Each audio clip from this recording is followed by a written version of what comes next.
Congressman Elijah Cummings is joining us right now. He's a Democratic congressman from Maryland. I know you were there in the East Room of the White House, Congressman. Take us inside for you personally. What was it like to hear the president really express these kinds of emotions? I'll tell you, it made me feel emotional, Wolf, as an African-American man who was once an African-American boy, and to see those young men standing there. But the fact is that not only did the president see himself in those boys, Wolf, he allowed those boys to see themselves in him.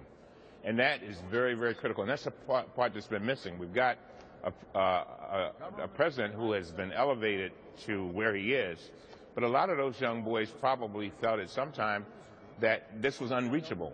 But by him allowing himself to be seen, that is to strip himself and to let them know that he had been through what they've been through, I think it made a tremendous difference. As a matter of fact, one of the young boys said to me before I left, I said, "What do you think of this?"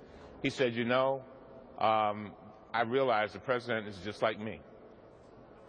Did you go through a similar kind of experience? No, I grew up poor, but my mother and father were always there, Wolf.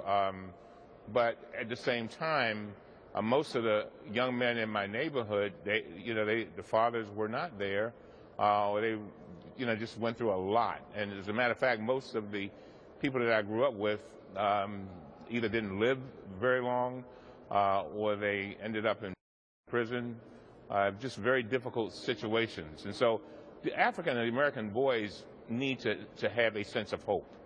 A lot of times, as the president said, it has become the norm to expect that they will not do well, expect that they will go to prison, expect that they will be harmful to other people. And we have to change that view, Wolf, because there are so many who do well. And I think this initiative is a giant step in the right direction. Because the president correctly pointed out, we all get numb to these statistics about young minority kids just dropping out of school, they can't read, winding up on drugs, going to prison. It just seems to get so bad. So here's the question, Congressman. You're a powerful member of the United States Congress. These were important, historic words we heard from the president yesterday, but they were words. How do we make sure that we all of us, follow up right now and do something about this problem? Wolf, that is the key question. And I think what has to happen is that, first of all, with the president starting this, I think that's good. And now he has to put himself in it, and I know he'll do that. And then there are a lot of organizations, Wolf, that are doing great things. They just need some resources and need some attention to help young men have that sense of hope and give them something to look forward to, and which will cause many of them to stay in school and do well. But our whole society, we've got to look at even our young kids starting really zero to say third grade, and make sure these young men are learning to read. Because, Wolf, if you don't learn to read by the end of the third grade, you're in trouble, because after that you're reading to learn. So if you have never learned to read, you got a problem, and basically you feel as if you're like a blind man standing on the corner trying to wait for somebody to lead them across. Nobody comes. Yeah.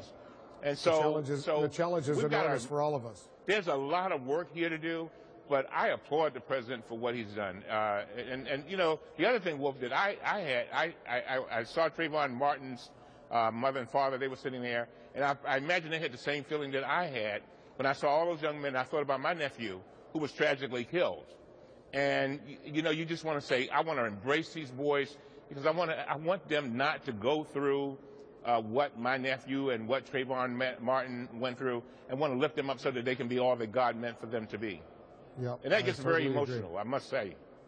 Emotional for all of us to see that and to see the problems, and I'm glad the president, some people are criticizing and saying he should have done this a while ago, he's a little late, but you know what, it's better late than never. It's an opportunity now to try to do something, because we have a real crisis in our country. Well, it is the urgency of now. Yep. I totally agree. All right, Elijah Cummings, thanks very much. I know you're doing the best you can to help mentor a lot of these young men, and all of us have to do a lot more. I'm glad the president did what he did yesterday. Thank you very much.